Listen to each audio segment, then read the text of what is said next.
Teman-teman semuanya yang dirahmati Allah Subhanahu wa taala, malam ini kita bisa duduk lagi di Markas Pemuda Hijrah. Ahlan wa sahlan bikum. Selamat datang buat ini menjadi salah satu di antara mercusuar dakwah di seluruh Indonesia. Ketika pemuda-pemudanya memberikan sebuah tren yang baik kepada anak muda di seluruh Indonesia dengan gaya dan style anak muda, nongkrong di masjid, mendengarkan sharing tentang kebesaran Allah Subhanahu wa taala. Mudah-mudahan dengan kayak gitu kita bisa memperbaiki iman kita kepada Allah, memperbaiki hubungan kita dengan Allah, yang pastinya nanti Allah akan memperbaiki hubungan kita dengan sesama manusia. Jadi kaidah dasarnya, siapa yang memperbaiki hubungannya dengan Allah, man aslaha ma bainahu wa bainallah aslahallah ma bainahu wa bainan nas. Siapa yang memperbaiki hubungannya dengan Allah, Allah perbaiki hubungannya dengan manusia. Manusia di sini termasuk keluarga, tetangga, masyarakat, bahkan dengan pemimpin dengan rakyatnya, antara satu golongan dengan golongan yang lain, satu agama dengan agama yang lain. Itu semuanya diawali dengan islah ma bainana wa bainallah, memperbaiki urusan antara kita dengan Allah Subhanahu wa taala. Jadi ketika anak muda secara tren mulai berbondong-bondong datang ke rumah Allah untuk balikan sama Allah, maka Allah Subhanahu wa taala akan memperbaiki juga urusan mereka di kantornya, di kampusnya, di sekolahnya, di gedung dewannya, di istananya, dan seterusnya dan seterusnya. Dimulai dari kita balikan dulu kepada Allah Subhanahu wa taala setelah selama ini kita mutusin Allah tanpa kita sadari. Selama ini kita cuekin Allah tanpa kita sadari. Selama ini kita anggap Allah bukan prioritas dalam hidup kita tanpa kita sadari. Sehingga dengan tren anak muda mulai datang lagi ke rumah Allah, sujud sejajar antara kepalanya dengan kakinya, dan beristighfar ngajak Allah untuk balikan dalam kebaikan-kebaikan, maka Allah itu Maha Pengampun lagi Maha Penyayang. Teman-teman semuanya, malam ini kita sharing tentang diam. Benar gak sih? Benar ya? Tentang diam. Dan saya nggak mau ngebahas dari sisi fikih hukum diam, terus nanti ada juga yang bertanya tentang hukum puasa diam, puasa nggak ngomong, dan seterusnya.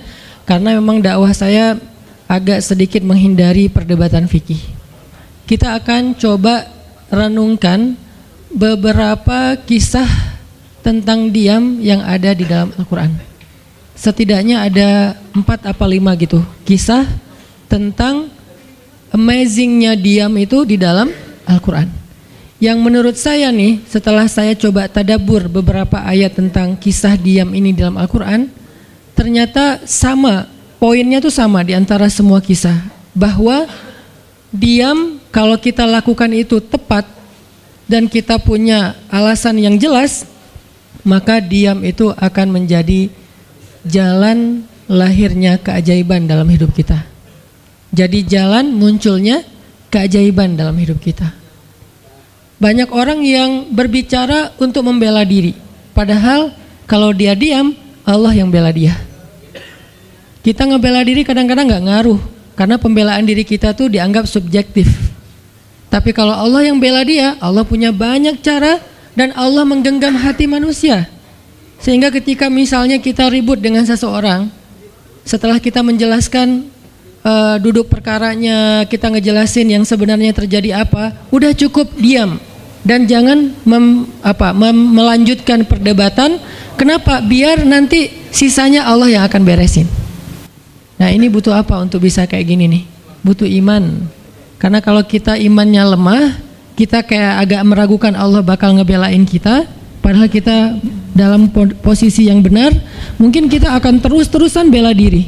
Kita akan tulis panjang sampai di scroll, kita akan narasi dengan kata-kata, kita akan berdebat, kita akan kerahkan semua teman-teman yang bisa ngebelain kita, kita akan cari semua argumen, kita akan cari semua kesalahan dia dibalikin. Semua cara ini adalah cara orang untuk membela diri dengan cara berucap. Ternyata di Al-Quran Allah pernah menceritakan kepada kita cara membela diri dengan diam. Bahkan kadang-kadang ketika kita membela diri dengan berucap, justru Allah menjauhkan dirinya dari kita. Allah pergi. Kenapa Allah pergi dari kita, berpaling dari kita? Karena saat kita membela diri dengan berucap, dengan ngomong, dengan broadcast, dengan komen, dengan bikin caption dan seterusnya, kadang-kadang di dalam kata-kata kita itu ada hal yang justru nggak benar. Ada yang bohong, terpaksa gitu. Akhirnya gara-gara pengen bela diri kita jadi bohong. Gara-gara pengen bela diri kita jadi cari-cari kesalahan orang lain. Gara-gara pengen bela diri kita jadi buka aib. Gara-gara pengen bela diri kita jadi melebih-lebihkan sesuatu yang harusnya nggak kayak gitu. Artinya justru karena kita berucap, karena kita ngomong malah jadi salah. Akhirnya orang nggak respect, Allah lebih nggak respect lagi. Sehingga malam ini kita pengen belajar tentang gimana cara menjemput keajaiban ketika kita punya masalah dengan seseorang lewat diam. Mungkin teman-teman sering mendengar hadis yang disampaikan oleh para penceramah, para ustadz. Hanya mungkin malam ini kita akan lebih banyak ngambil contoh. Karena saya pikir narasi-narasi ideal berupa ayat dan hadis udah banyak yang menyampaikan. Tapi membawanya dalam contoh konkret daily kehidupan kita itu mungkin gak semua orang aware. Karena emang kehidupan orang beda-beda dengan seseorang. Gimana caranya kita diam? Gimana cara Nabi diam ketika diomelin oleh Aisyah radhiyallahu anha? Ngomel, diam. Aisyah ngomel kepada Nabi, nggak menceritakan aib orang lain, nggak mencela, cuman ngomel karena lagi cemburu. Nabi diam. Beres Nabi diam, baru Nabi nanya, udahan Aisyah? Udahan. Terus Aisyah mau apa? Udah. Jadi nggak didebat sama Nabi. Padahal Nabi kalau mau mendebat, hadisnya banyak banget. Tinggal sesungguhnya saya bersabda, kan beres ya. Udah selesai. Tapi kok Nabi nggak pakai hadis? Kok malah kita yang pakai hadis Nabi untuk mendebat? Sementara Nabi pemilik hadis nggak pakai hadis buat berdebat.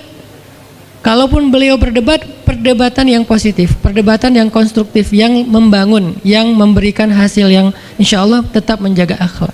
Itu yang disebut dengan wajadilhum billati hiya ahsan. Tapi kalau dengan keluarga, Nabi itu nggak suka debat. Istrinya ngambek, istrinya rame-rame nggak mau nggak mau ngomong sama Nabi, ya udah Nabi di mihrab ngomong aja sama Allah sama Jibril. Ternyata lebih dahsyat lagi. Ketika Nabi di mihrab ngomong sama Allah dan Jibril doang, akhirnya istri-istrinya lebih dari seminggu ngerasa kayak nasib kita gimana ya, kok Nabi udah nggak mau ngomong sama kita lagi, kok kita digantung gini gitu kan ya. Akhirnya turunlah ayat Al-Quran yang menegur istri-istri Nabi gara-gara perilaku mereka kepada Nabi. Ini menunjukkan bahwa ayat-ayat tentang diam itu menjadi solusi itu luar biasa loh. Dan saya pengen malam ini sebagai motivator, katanya sebagai motivator saya pengen memotivasi kita supaya kita percaya diam itu solusi. Diam itu keajaiban. Nggak usah komen itu ternyata, nggak nge-reply komen head itu ternyata bagus. Nggak usah terlibat dalam perdebatan di sosmed, itu tuh bagus banget. Saya hari ini tadi sore posting tentang update berita di Palestina. Ada seorang perempuan yang ditembak di perbatasan sama orang Israel. Kenapa saya turn off si komennya? Karena saya tahu ini akan mengundang emosi. Jadi takutnya malah kemana-mana kan. Jadi ngomong politik, jadi ngomong apa, mending di turn off aja deh. Tapi kalau yang lagi saya dibully, saya biasanya nggak nge-turn off. Yang di turn off tuh hal-hal yang sifatnya memunculkan polemik yang semakin melebar. Jadi kurang produktif. Akhirnya kita offin dulu komennya. Tapi saya tetap pengen share itu biar orang update berita dari sana tuh lagi apa. Dan mudah-mudahan saya berharap itu di repost orang banyak, akhirnya jadi minimal membangun awareness masyarakat dunia bahwa Palestina itu layak untuk merdeka. Dari dulu udah layak untuk merdeka sejak mereka dijajah oleh Israel. Itu aja doang sih kampanyenya. Tapi saya nggak mau kampanyenya melebar kemana-mana sehingga di offin dulu aja komennya. Kenapa? Off komen itu kadang-kadang bagian dari diam baik. Ngapain juga kita ladenin komen yang macam-macam, walaupun mungkin komennya itu ada yang kita berpihak sama dia, sepaham dengan dia, ada yang beda, tapi tetap aja saya lihat kadang-kadang komen itu berlebihan, sampai muncul kalimat-kalimat mencela, sampai marah-marah, sampai caps lock tanda seru kan ya. Ini kan nggak nyaman lagi kan kalau udah kayak gini, mending diam. Nah di sini kita pengen belajar diam itu ternyata ajaib. Diam itu ternyata benar-benar kata orang emas. Diam itu ternyata solusi. Diam itu ternyata pembelaan diri yang paling efektif. Kalau selama ini kita masih percaya membela diri yang paling efektif ngomong. Membela diri yang paling efektif itu bikin postingan. Membela diri yang paling efektif itu bikin caption yang bagus. Membela diri yang paling efektif itu komen. Membela diri yang paling efektif itu minta pembelaan dari manusia. Ternyata mungkin itu benar, tapi ada yang lebih efektif lagi. Membela diri dengan diam. Dan gimana cara membela diri dengan diam sampai mendatangkan keajaiban, itu yang akan kita coba renungkan malam ini. Oke, yang pertama kita akan baca kisah diam di surat Maryam, surat favorit saya. Coba teman-teman buka surat Maryam, surat 19. Di dalam surat ini ada 2 adegan diam. Pertama, adegan diamnya Nabi Zakaria. Yang kedua, adegan diamnya Maryam. Surat 19, surat Maryam, ayat 10.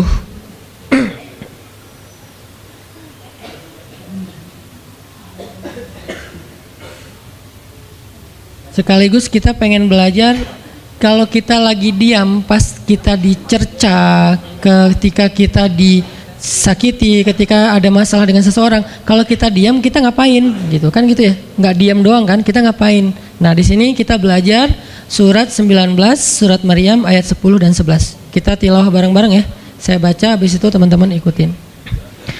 A'udzu billahi minasy syaithanir rajim. Silahkan.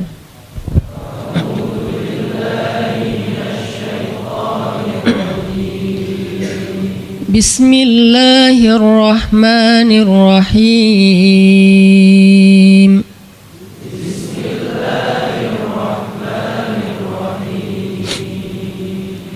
Qala rabbi ij'al li ayah.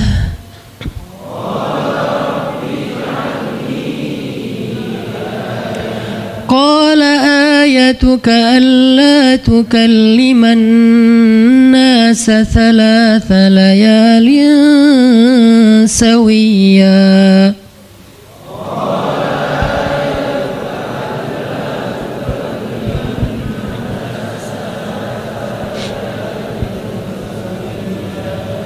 فخرج على قومه من المحراب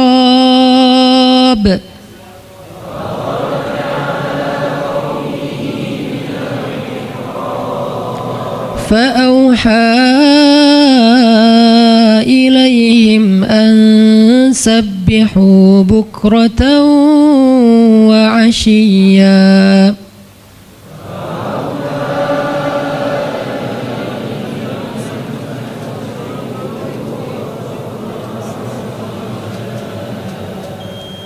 Berkatalah Zakaria, Rabbi, berikanlah untukku sebuah pertanda bahwa aku akan punya anak laki-laki.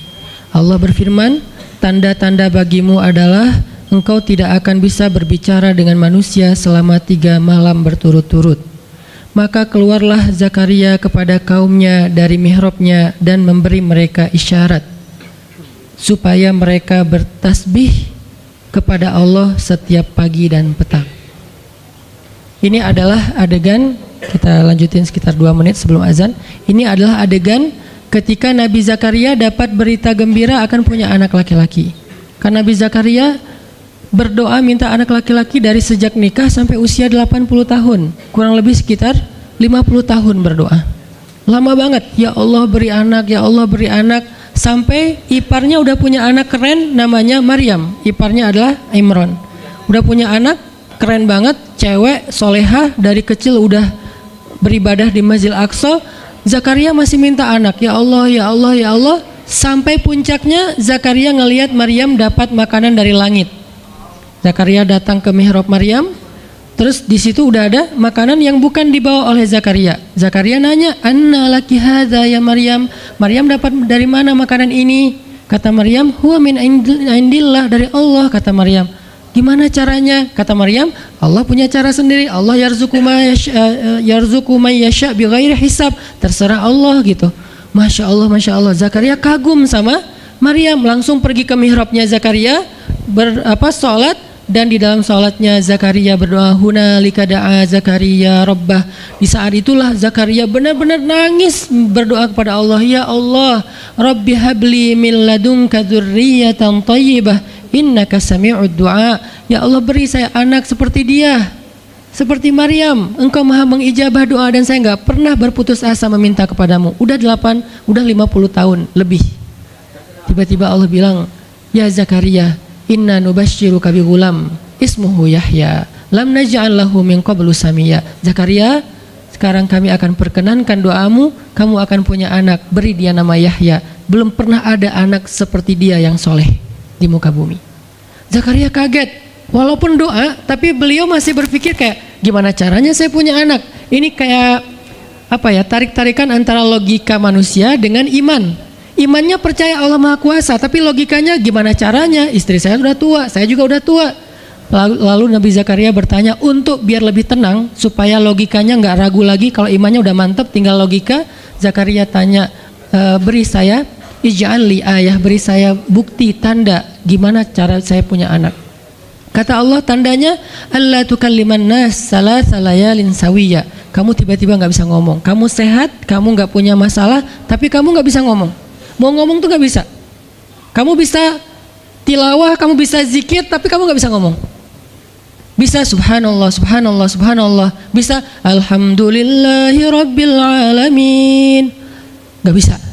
Jadi baca Quran, kalau ada Quran, tapi dulu kan Taurat ya. Baca Taurat bisa, zikir bisa, hayya ala sholah, kalau azan ada azannya bisa, pokoknya semua bisa kecuali mau ngomong tuh nggak bisa. Masya Allah ya, luar biasa. Kenapa? Karena Allah pengen Zakaria zikir aja 3 hari. Jangan ngomong dengan manusia walaupun ucapannya baik, kecuali zikir.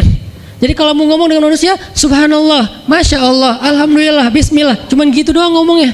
Nggak bisa, lu mau kemana? Nggak bisa. Insya Allah, gitu. Jadi cuman bisa zikir. Saking Allah pengen Zakaria menghabiskan 3 hari sebelum Allah tunjukkan keajaiban hanya dengan berzikir. Apa poinnya di sini? Kalau kita pengen ada keajaiban dalam diam, maka isilah diam kita dengan zikrullah. Insyaallah nanti kita lanjutkan setelah sholat isya. Bismillahirrahmanirrahim. Teman-teman semuanya, kita lanjutkan tadabbur kita terhadap ayat di surat Maryam, ayat 10 dan 11, kisah keajaiban yang diperoleh oleh Nabi Zakaria alaihissalam dengan Allah anugerahkan untuk beliau anak yang super duper keren luar biasa yang bernama Yahya alaihissalam. Dan salah satu cara Allah Subhanahu wa taala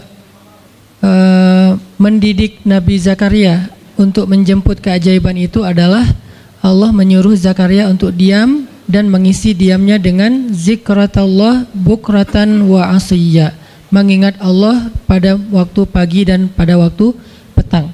Artinya diisi dengan zikir. Dan waktu itu Nabi Zakaria menurut ulama tafsir, beliau tidak cacat lisannya, benar-benar bisa ngomong. Hanya tidak bisa bicara dengan manusia, tapi bisa berzikir. Jadi beliau bisa zikir, bisa mengucapkan kalimat-kalimat Alkitab, yaitu Taurat.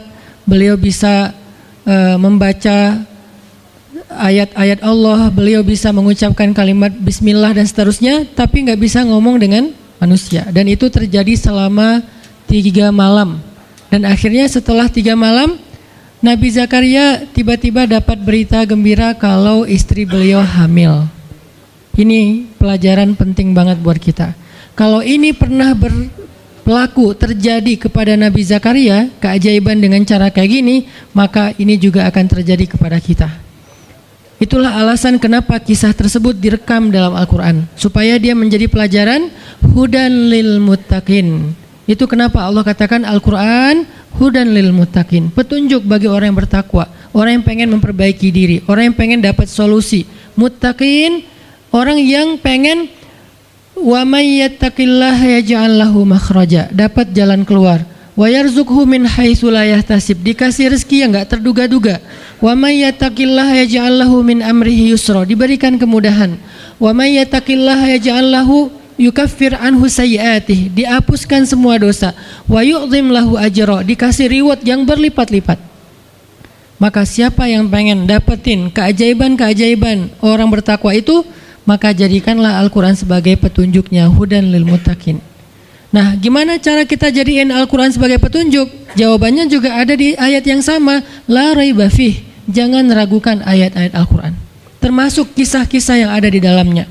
Sehingga kalau kita benar-benar percaya kisah Nabi Zakaria mendapatkan keajaiban dengan cara diam dan zikir, maka kita coba terapin itu dalam masalah hidup kita, insya Allah kita juga akan mendapatkan keajaiban dan kejutan seperti yang didapatin oleh Nabi Zakaria. Itu pesan poin yang ada di dalam ayat 10 dan 11 surat Maryam.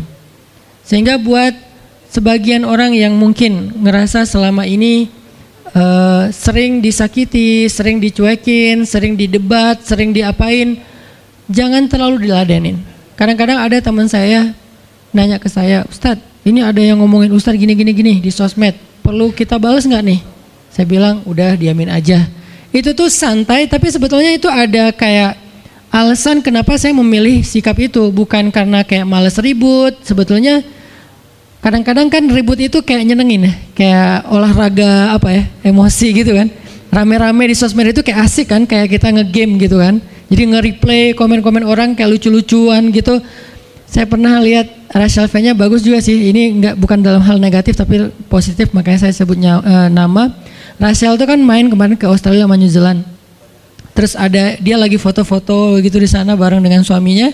Tiba-tiba ada yang komen, Sel, lo nggak cocok di tempat itu. Tempatnya bagus tapi gara-gara lo jadi kurang bagus gitu. Terus dia jawab, ya gue nggak cocok tapi dompet gue cocok, kata dia.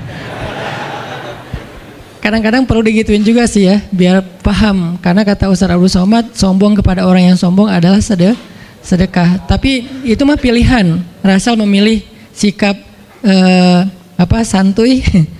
Tapi dengan dia guyonin, kalau saya memilih sikap diam aja deh. Karena saya takut kalau saya ngomong malah jadi panjang debatnya, dan saya merasa nggak mampu untuk selalu membela diri dengan argumen. Karena membela diri dengan argumen kadang-kadang ya, kalau bahasa Ustaz Umar Mita, orang yang mencintaimu tidak butuh alasan, orang yang membencimu tidak akan menerima alasan. Jadi kayak ya udahlah, diamin aja. Ternyata dengan kita diam muncul aja keajaiban, banyak keajaiban. Jadi benar-benar saya percaya banget diam itu tuh keajaiban, dan itu berlaku dalam dakwah, berlaku dalam masalah keluarga. Ketika istri lagi ngambek, dia misalnya komen panjang di sosmed, di WhatsApp misalnya, dia kayak misalnya namanya juga lagi ngambek ya, ngomong panjang di WhatsApp. Kalau saya sabar untuk diam, itu tuh beres dengan sendirinya dan akhirnya malah lebih baik. Tapi kalau saya kepancing, jadi kita balas-balesan. Sepanjang hari WhatsAppan terus nggak beres-beres, tapi hasilnya makin lama tuh tangan pegel, hati panas. Karena kayak pengen dia balas apa, oh balesin lagi, balesin lagi, terus aja gitu, habis energi dan kerasa gitu capeknya tuh luar biasa. Tiba-tiba muka jadi lebih tua gitu kan ya, tiba-tiba berkerut semua. Terus warna kulit makin doff gitu. Ini gara-gara efek stres kali ya. Jadi intinya adalah jangan diladenin, diamin aja setelah kita klarifikasi fitnah. Kalau itu berbentuk fitnah, tetap kita butuh tabayun, klarifikasi biar tidak menyebar fitnah. Tapi beres klarifikasi nggak usah diperpanjang. Berapa kali mungkin teman-teman ngelihat, mungkin saya pernah nggak ada apa-apanya sih dibandingkan Ustadz Felix. Kalau beliau lebih pro lah dalam masalah kayak gini. Kalau saya beberapa kali dibully di sosmed, pernah nggak saya ladenin? Hampir nggak pernah. Cuman klarifikasi maksudnya, udah beres, diamin aja, diamin. Sepahit apapun, sepanas apapun kalimatnya, yang kadang-kadang Ustaz nggak baca. Penasaran soalnya. Kalau kita diam karena nggak baca, mungkin nggak ada challenge-nya kan? Ini baca, komennya semua sampai ribuan itu satu-satu dibaca tuh. Oh gini ya. Bisa gini ya orang ngomong teh, terus aja dibacain satu-satu. Capek, cari air putih, minum lagi, baca lagi gitu. Terus sampai beres dibaca itu. Mungkin 2 hari lah baru khatam. Saking banyaknya komen. Tapi mencoba lagi belajar, bukan udah jago enggak, sama sekali enggak. Mencoba lagi belajar, bisa enggak setelah udah panas banget, gergetan banget, beberapa udah bisa banget tuh dibalesin, di replay. Jangan deh, Ada yang udah di replay panjang, dihapus lagi nggak jadi. Kenapa? Karena masih belajar yakin dia